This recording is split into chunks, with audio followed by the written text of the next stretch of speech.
جرګې پریکړه وکړه چې په ډیورنډ لاین باندې څومره هم د تګ راتګ او د تجارت ګیټونه دي په 2010 نه اول د 1893 نه واخله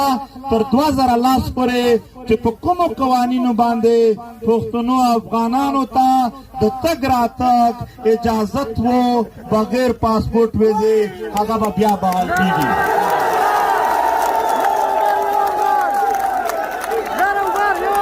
کچېرې